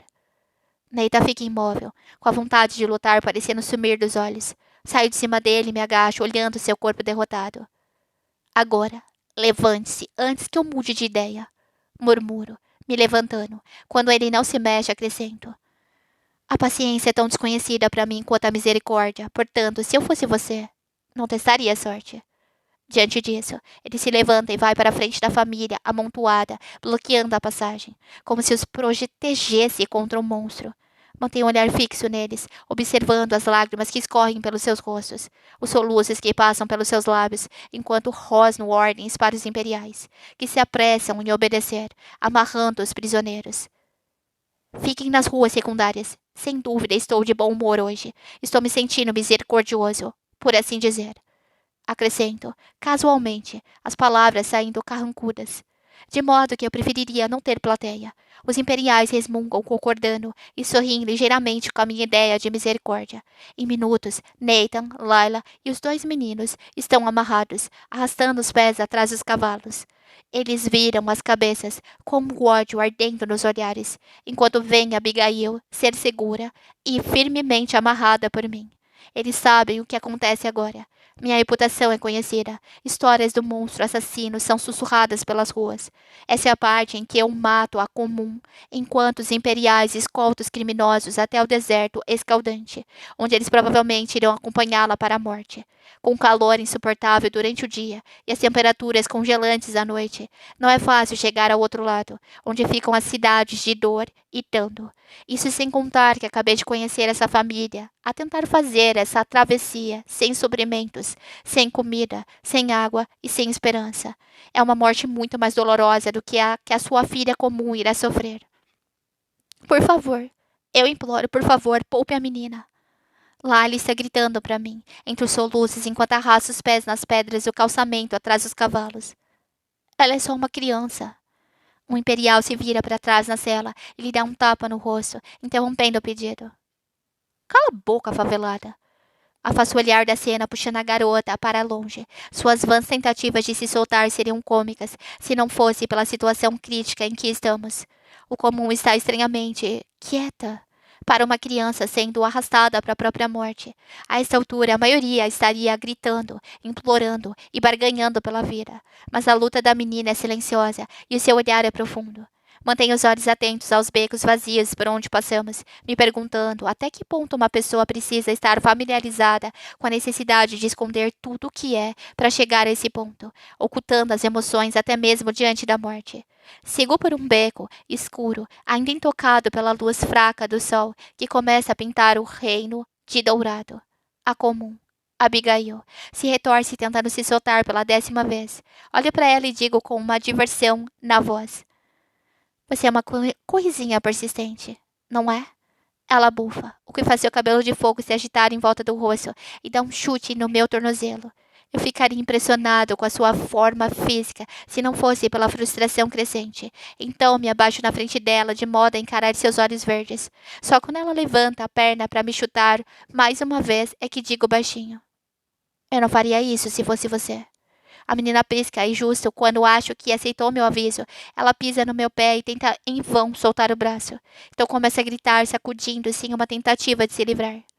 Certo. Bom, não podemos permitir isso. Tiro uma faca da bota enquanto murmuro. Você não vai facilitar as coisas para mim. Ao ver a daga, a garota engole em seco, subitamente imóvel, e diz bruscamente. Enfia logo no meu coração. Seu olhar está ficando na faca. A voz delicada como só a de uma criança pode ser. Ouvi a minha mãe dizer que assim é mais rápido. É mesmo, é? Perguntou baixinho. Existem outros modos rápidos, sabia? Eu conheço absolutamente todos. Vejo-a se encolher enquanto aproximo a lâmina, os olhos se arregalando. Ela parece estar finalmente se permitindo sentir o terror que tentava desesperadamente esconder. Então, respira fundo. Um som parecido com aceitação, antes de fechar os olhos com força para não ver o rosto do monstro à sua frente. A adaga desliga, cortando com facilidade. A menina, Abigail, expira com força. Depois de um longo momento, um olho verde lacrimoso se abre.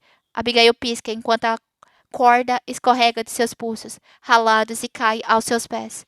O olhar dela vai do seu coração incolume até o meu rosto, antes de pousar na adaga que estou segurando. O senhor não vai enfiar isso no meu coração? Meus lábios se contraem. Ouça com atenção, Abigail.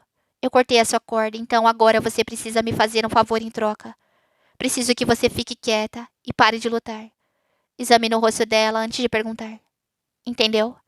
Não espere resposta e volta a puxá-la pelas ruelas e becos. Ela deve ter entendido bem, porque passa a andar apenas séria, em silêncio, sem qualquer menção de se soltar. Quando avisto o deserto escaldante, consigo ver também os dois imperiais parados na borda.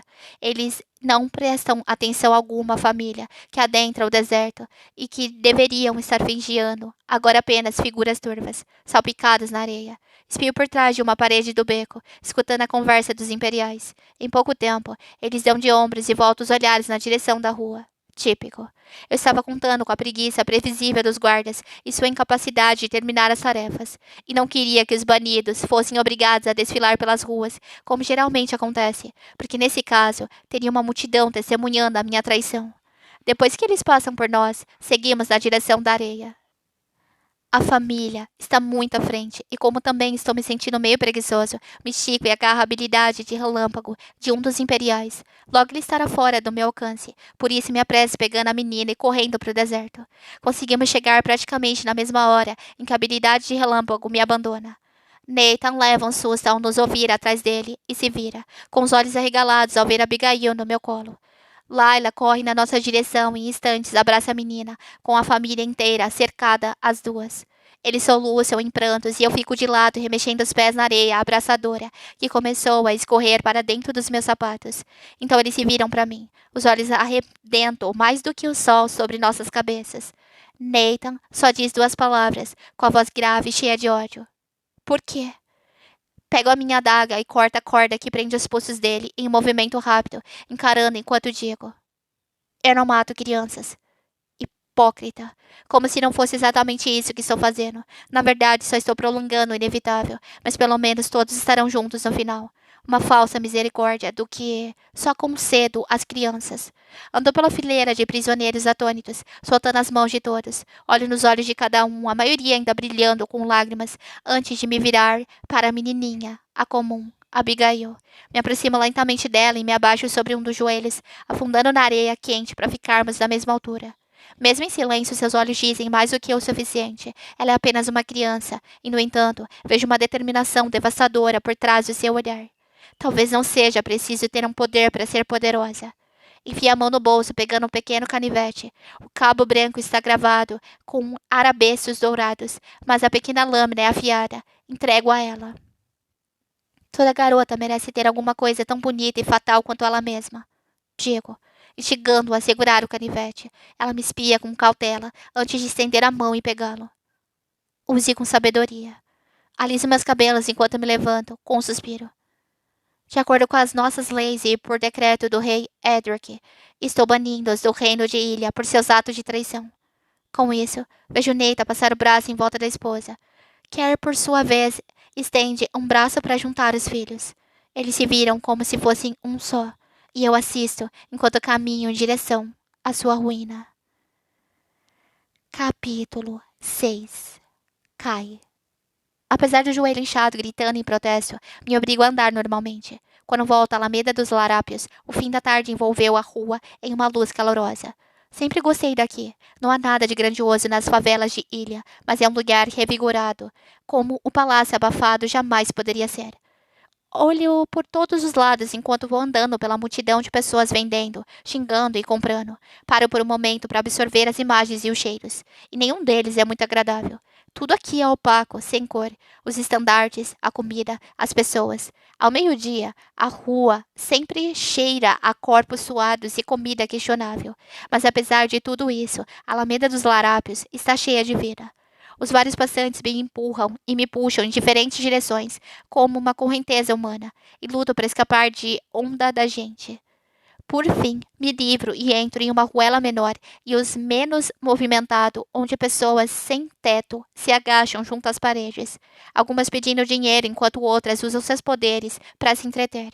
Ainda que a maior parte da favela seja composta por triviais, vejo entre eles um ou outro notável, defensivo. O brilho roxo dos campos de força que envolvem alguns deles atrai o meu olhar, assim como lanterna manipulando a luz em volta do corpo e formando um facho intenso. Entretanto, assim ia um gato vadio. Continuo andando e olhando em volta sem prestar atenção ao caminho. E pelo jeito, a pessoa que esbarra em mim com um resmungo estava fazendo o mesmo. Instintivamente, estendo a mão à frente para aliviar o impacto, envolvendo a cintura para impedir a queda. A cintura dela. Sem dúvida, o corpo que estou segurando pertence a alguém do sexo feminino. Mas a cascata de cabelos compridos e prateados roçando meus braços já seria prova suficiente. Ela é pequena, porém forte, mais esguia do que a maioria das garotas magricelas da favela. Sinto isso na curva da cintura, onde a minha mão se encaixa perfeitamente, mas está claro que a desnutrição fez com que perdesse a maioria dos músculos que ela evidentemente já teve. A palma da mão dela está apertada contra o meu peito e vejo uma aliança grossa no polegar. Depois de alguns segundos em que examino enquanto ela tenta se firmar, a garota solta a respiração trêmula e me olha nos olhos. É como me afogar no oceano. Seus olhos têm a cor do canto mais profundo do mar dos baixios, de um céu límpido ao cair da noite, das pétalas de um miósotis, e como a chama mais quente, ardem em um fogo azul. As maçãs do rosto salientes traçam um caminho até as sobrancelhas escuras, igualmente fortes, erguidas de leve enquanto ela me examina. Seus olhos de oceano se arregalam e vejo um azul. E um leve rubor surge nas bochechas quando ela percebe que ainda estou segurando, tão perto do meu corpo. Ela baixa a mão que estava no meu peito e, como cavalheiro que sou, solta sua cintura com um sorriso surgindo nos lábios. Você sempre cai nos braços de estranhos bonitos ou isso é uma coisa nova para você? Pergunto, observando um sorriso que poderia rivalizar com o meu curvando seus lábios, ainda que o interior esteja cortado. Interessante. Não, responde, com sarcasmo pingando de cada palavra. Só dos estranhos convencidos. Ela se porta como uma confiança que indica que houve um tempo em que não era assim, e do nada me vejo irritantemente intrigado. Ela claramente não tem ideia de quem eu sou. Perfeito. Solto uma risada e passo a mão nos cabelos, sem me esforçar para domá-los. Ela me olha com atenção intensamente, parecendo tão interessada em mim quanto estou nela. Eu me afogo naqueles olhos azuis, sempre que nossos olhares se cruzam. É como gelo encontrando fogo mais quente. É como névoa subindo das profundezas do oceano. Desvio os olhos brevemente antes de dizer: Bom, parece que eu causei uma tremenda primeira impressão, então. Pois é, mas ainda não decidi se foi boa ou ruim. Os lábios dela formam um leve sorriso, do tipo que faz um homem virar a cabeça só para ter outro vislumbre, na esperança de que seja direcionado a ele. E esse pequeno gesto, tão preciso, me diz que não sou o primeiro com quem ela o praticou. Levo as mãos para dentro dos bolsos e dou de ombros, fingindo indiferença, enquanto me encosto na parede, suja do beco. Eu segurei você? Não segurei? Ela ri, um som caloroso, mais afiado, brincalhão, mais dolorido, como se a felicidade não fosse algo habitual. Ela inclina a cabeça ligeiramente para trás, as ondas prateadas do cabelo caindo quase até a cintura, enquanto ela me encara, e ruguinhas aparecem em volta dos seus olhos quando ela ri. Eu me inclino de leve, ousando diminuir um pouco de distância entre nós. Talvez você devesse considerar esse detalhe antes de decidir, meu bem. E com isso eu fico logo curioso, imaginando que poder ela possui. Então, estendo a minha habilidade para capturar a dela. Nada. Não sinto nada.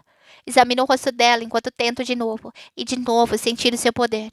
Normalmente, essa seria a parte em que eu jogaria a garota por cima do ombro e a carregaria até as masmorras para ser melhor examinada. Ou simplesmente a mataria ali mesmo. por mera suspeita de ela ser uma comum. No entanto, não me movo. Você está cansado, ferido. Pode ser um engano. Antes que eu tenha tempo de decidir seu destino, ela recua um passo na direção da alameda movimentada. Vou considerar, meu bem. Ela me lança um pequeno sorriso, sustentando meu olhar, enquanto continua indo para trás. E obrigada por me salvar de cair de cara no chão. Parece que sou amaldiçoada com meu jeito desastroso. Bom, seu jeito desastroso fez com que nos encontrássemos, então eu não chamaria de maldição. Meu sorriso só cresce quando ela revira os olhos antes de se virar e seguir para a Alameda. Finalmente me permito olhá-la de verdade, examinando a calça preta e justa e o colete verde-oliva coberto pelo cabelo prateado. Nada no seu andar me dá a impressão de que ela dorme na rua, mas as roupas maltrapilhas e o lábio partido indicam o contrário. Passo a mão pelo rosto, percebendo que estive olhando por tempo demais. Então dou meia volta e começo a andar por outro beco, agora silencioso, ao pôr do sol, a mente ocupada pelo pensamento de que acabei de deixar mais uma comum sair impune. Mas não estou distraída a ponto de não notar as 4 enormes sombras na ruela que surgem atrás de mim. Escuta, diz a voz grave de um dos homens às minhas costas. A gente só quer essa bolsinha bonita, cheia de moedas, pendurada no seu cinto. Entregue isso, e ninguém precisa se machucar. Solto o suspiro, apertando os olhos. Este dia só está ficando cada vez melhor. E é então que eu sinto, finalmente voltando a atenção para a bolsa de moedas ao lado do corpo. De repente percebo como ela está mais leve do que antes. Antes dela. Será que aquela... Uma sombra se mexe na parede, saltando na minha direção. Eu me viro, me esquivando do soco, antes de dar outro na barriga do homem. Com um grito, o sujeito se dobra, tossindo, enquanto eu examino os outros. 2 robustos, uma labareda e uma lagartixa. Só os notáveis defensivos e ofensivos mais desesperados vão à favela para espancar mendigos e pegar as poucas moedas que eles têm. Sabendo disso, deixo o poder do larabeda me envolver e as chamas saírem dos punhos. Outro robusto parte na minha direção com um sorriso. Eles são sempre tão convencidos. E olha que quem está dizendo isso sou eu. Agacho-me logo antes dele colidir comigo, e sua constante de movimento o faz rolar por cima das minhas costas e bater com força nas pedras do calçamento. Meu punho flamejante acerta seu queixo, e o fedor enjoativo de carne queimada arde no meu nariz. Olho para cima e vejo a lagartixa escalando a parede, planejando pular em cima de mim e me prender no chão. Quando ele se solta dos tijolos e pula, abandono o poder do labareda e pego o do robusto. Meu punho, agora com uma força sobrenatural, acerta a barriga do lagartixa no ar, e ele é jogado contra a parede antes de cair no chão com uma pancada surda. O labareda vem na minha direção e a boca retorcida em um rosnado. Ele atira uma bola de fogo na minha direção e eu desvio para evitá-la. Mas não há tempo. Solto um palavrão enquanto o fogo chamusca meus bíceps, queimando a carne e diminuindo a minha velocidade devido à dor. Minha mente está quase tão acelerada quanto meu coração. Não posso chegar perto quando ele está me obrigando a me defender e desviar do fogo, mas sei que se eu começar a revidar com a mesma habilidade, sem dúvida, vamos incendiar uma rua inteira. Não estou no clima para isso.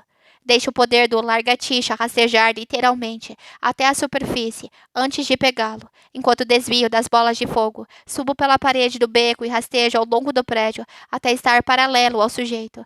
Em um movimento rápido, salto da parede, derrubando-o no chão, antes de trocar rapidamente de poderes e acertá-lo no rosto com um punho em chamas. O senhor é o príncipe Kai, gagueja, o futuro executor. Tão de perto, o sujeito finalmente reconhece a minha habilidade, agora lamentando a decisão de atacar um príncipe. Infelizmente para você, sim. Sou eu. Recuo o punho flamejante, e uma dor insuportável atravessa meu crânio como uma faca cega. O poder do labareda vai embora e não posso fazer nada, apenas segurar a cabeça que lateja, ofegando de dor. Eu me familiarizei muito com a tortura no decorrer dos anos, mas essa sensação não se parece com nada que já suportei. Através da névoa de agonia que nubla a minha visão, vejo uma figura alta entrar no beco. Sua mão está levantada na minha direção, o rosto sério, os lábios finos, demonstrando puro desprezo. Um silenciador. Impossível. Meus pensamentos se dispersam e só me resta a dor. O silenciador sufoca meu poder. Sufoca a mim. Eles podem fazer mais do que apenas extirpar um poder, transformando um notável em um mero comum. Eles podem capacitar a mente, a habilidade, o corpo. Minha visão fica turva e vejo manchas atravessando meus olhos. Lute. Não consigo. Vou desmaiar, morrer. As duas coisas. E não posso fazer nada para impedir. Lute? Já. Caiu no chão, a cabeça batendo nas pedras. Se meu pai pudesse me ver agora. Eu desmaiando rapidamente, mesmo com todo o treinamento, nunca me senti tão sem força, sem poder, sem controle. Olhe uma última vez para o homem que esgota as minhas forças. Não tinha percebido que havíamos atraído uma pequena multidão, até que vejo os rostos flutuando na minha vista. Eles não fazem ideia de quem eu sou. Uma plateia ignorante me vendo afundar na escuridão. Ou pior, talvez eles saibam. Talvez estejam até comemorando a visão do monstro finalmente sendo derrotado, arrancado do sofrimento. Então algo atrai o meu olhar. Pisco, tentando focar por tempo suficiente para ver algo que brilha na luz atrás do silenciador. O sol refletindo nos cabelos prateados. Corre pro meu Telegram para escutar o final dessa história. Esse audiolivro tá completo por lá. O link de acesso tá na descrição desse vídeo.